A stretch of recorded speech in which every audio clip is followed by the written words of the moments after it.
श्री गणेशाय नमः। ओम श्री सरस्वतीय नमः। ओम श्री गुरुभ्यो नमः। श्लोक नंबर 41। व्यवसायात्मिका बुद्धिः एकेह कुरु नन्दन। बहुशाखाह्यनन्ताश्च बुद्धयो व्यवसायिनाम्। बुद्धयो व्यवसायिनाम्।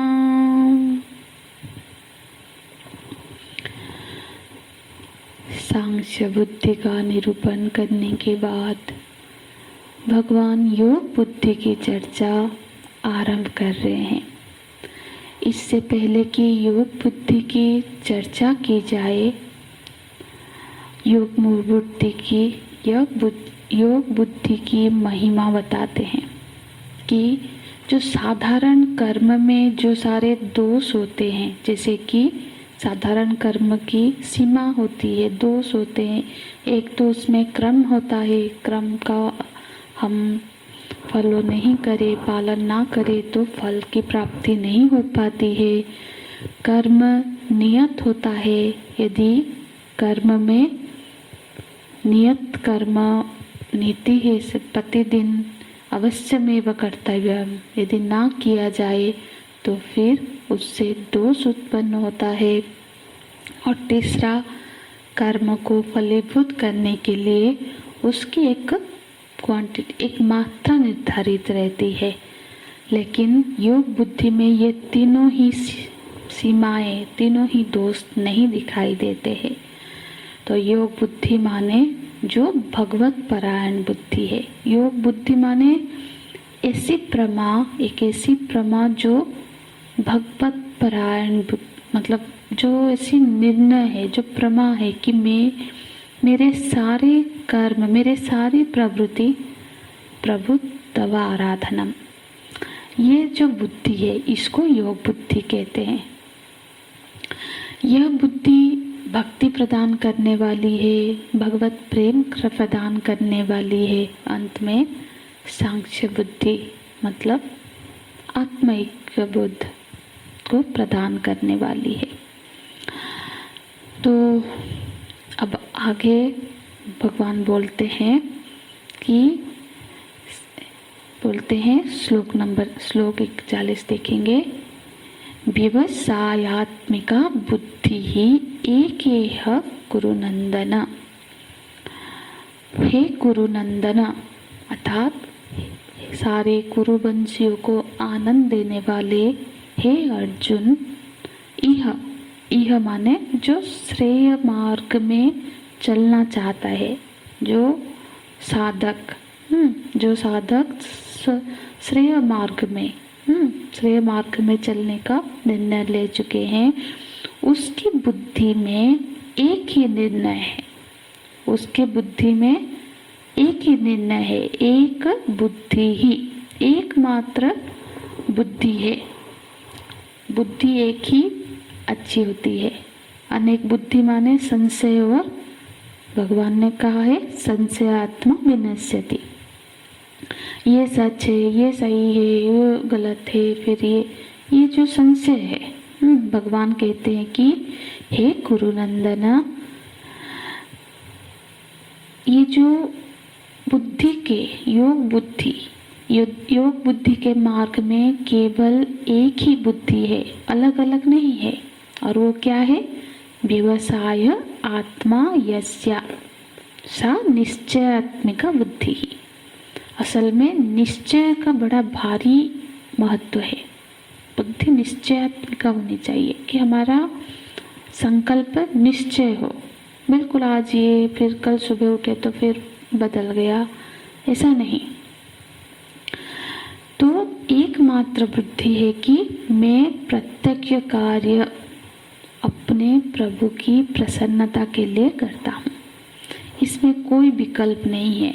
एक बुद्धि माने एक ही निर्णय, विवस्मायिका बुद्धि ही माने निर्णयात्मिका बुद्धि ही।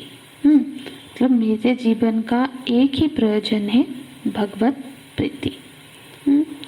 तो भगवान इसलिए यहाँ पे बोलते हैं, अर्जुन एक यह बुद्धि विवस्मायिका, व्यक्ति को एकमात्र इसी बुद्धि को धारण करने का निर्णय करना चाहिए। यह बुद्धि, यह मतलब जो बुद्धि हम बताने जा रहे हैं, जो श्रेय मार्ग की बुद्धि है, वो एक ही बुद्धि है, बहुत सारे विभाग उसमें नहीं है। और वो बुद्धि कैसी है?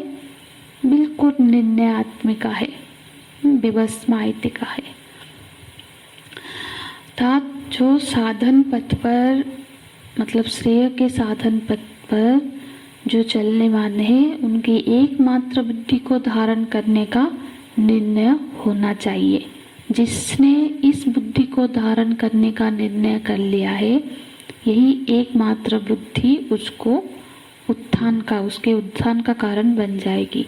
और जिसने ऐसा निर्णय नहीं किया है, उसके लिए दुनिया में अनेक रास्ते, अनेक विकल्प दिखेंगे और वो उनमें से कोई भी उसको मंजिल तक नहीं पहुंचा पाएगा। जिसने इस एक बुद्धि को धारण करने का निर्णय नहीं लिया है, उनके लिए तो बहुत मार्ग है, बहुत सारे भटकाव है।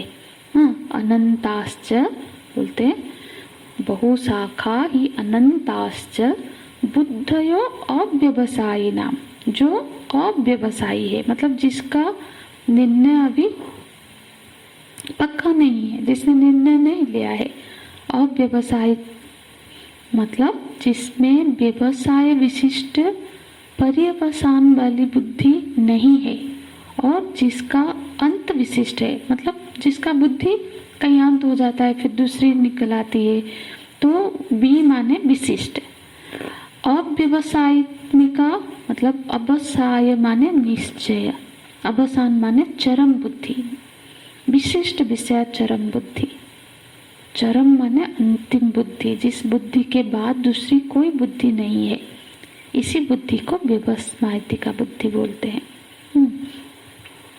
तो ये जो अव्यवसायी नाम, जो अव्यवसायी है, जिसके निर्णय अब मतलब दृढ़ नहीं है, चल तो वो भी रहे हैं पर लेकिन उनको लक्ष्य रोज रोज बदलता है। व्यवसायी नाम अनंताश्च बुद्धयाः, यहाँ बुद्धया बहुवचन में बोल रहे हैं, मतलब अनेक है, बहुत सारे निर्णय है। अनंताश्च बुद्ध, अब उन निर्णय में भी बहुत सारे शाखा प्रशाखा है, बहु शाखा ही।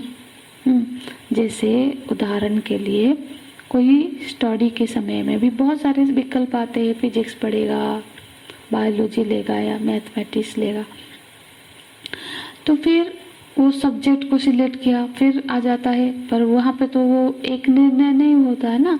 फिर उसके बाद करियर में क्या करना है, डॉक्टर बनना है, तो निर्णय हो गया कि IAS ऑफिसर बनना है। फिर बहुत सारे साल उस पद को पाने के लिए प्रयत्न करता रहता है, और बहुत मेहनत के बाद जब सिलेक्ट भी हो गया, फिर भी बहुत सारे फिर विकल्प आएंगे कि कौन से ब्रांच में जाना है, कौन से स्टेट में ज्वाइन करना है। फिर ज्वाइन हो गया तो वहाँ पे मंजिल पूरी नहीं होती है, और बल्कि वो तो एक शुरुआत होती है कि इस पद से दूसरे पद पे जाना है, उस पद पे जाओ तो फिर और एक पद आगे दिखने लग जाता है, अब तो कैबिनेट सेक्रेटरी तक जाना है। तो अनंताश्च बुद्धयाः, एक मंजिल है ही नहीं, अनेक है, और दूसरा उनके पद पे मतलब साधन अनेक भी है, तो उलझने हैं। बहु शाखा ही अनंतास बुद्धया व्यवसायिना। और ये सिर्फ लौकिक क्षेत्र में ही नहीं है, वैदिक कर्मकांड में भी बहुत सारे यज्ञ हैं। ये यज्ञ किया तो इसका ये फल मिलेगा, वो यज्ञ किया तो उसका फल अलग है। वेदों में तो शत्रुहंता यज्ञ भी मिल जाएगा, करते हैं। किसी को मारने के लिए, किसी की बुरा हो जाए उसके लिए भी यज्ञ अनुष्ठान किया जाता है। हाँ, उसके प्रक्रिया भी वेदों में वर्णन है। असल में वेद भगवान तो सभी की कामनाओं को पूर्ण करने वाले हैं। कामना जैसी भी हो उसका उपाय उसमें मिल जाएगा, हर तरह की। तो ये सारे तो तुरंत प्रकट तत्कालिक रूप में उसका फल भी दिखता है, मिल जाएगा। लेकिन शत्रु तो नाश हो जाएगा, पर शत्रु नाश रूपी उस कर्म का फल क्या होगा? पाप होगा। तो वो पाप का भी भागी होगा। तो ऐसे वैदिक कर्म कांड अनुष्ठान करने वालों में भी अनेक कामनाएं हैं, ये सिद्धि प्राप्त करनी है। वो जो सारे होते हैं जो वैदिक कर्मकांडी, तो वो भी बहुत सारे प्रक्रिया बताते हैं, खुद भी ये सिद्धि वो सिद्धि प्राप्त करते हैं अनंताश्च। और जहाँ तक कामनाएं हैं, सिद्धियां हैं, तो इसीलिए तो क्योंकि कर्म करने पर जो फल है वो दिखता है प्रत्यक्ष। ये कर्म किया तो ये फल प्राप्त हुआ तो दिखता है, इसीलिए तो कर्म के प्रति आस्था बढ़ जाती है। इसीलिए अन्यों को भी सजेस्ट करते हैं, उपदेश करते हैं कि कर्म करना चाहिए, कर्म त्याग करके वो जो मतलब अकर्मण्य नहीं होना है। मतलब ऐसे सारे स्टेज पे जब ऐसे बड़े बड़े भाषण दिए जाते हैं तो लोगों को बहुत लुभावनी लगती है वो बात। इसलिए आगे के श्लोक में भगवान बोलते हैं पुष्पितं वाचं प्रवदन्ति। पुष्पितं माने अच्छा लगने वाला, जो मधुर लगने वाला, ऐसे ऐसे बात लोग बोलते हैं। तो ये आगे का 3 श्लोक एक साथ ही इसका चिंतन करेंगे, वो अगले सोमवार की कक्षा में करेंगे। हरि ओम तत्सत। ओम पूर्णमदः पूर्णमिदं पूर्णात् पूर्णमुदच्यते पूर्णस्य पूर्णमादाय पूर्णमेवावशिष्यते। ओम शांति शांति शांतिः। हरिः ओम। श्री गुरुभ्यो नमः। हरिः ओम।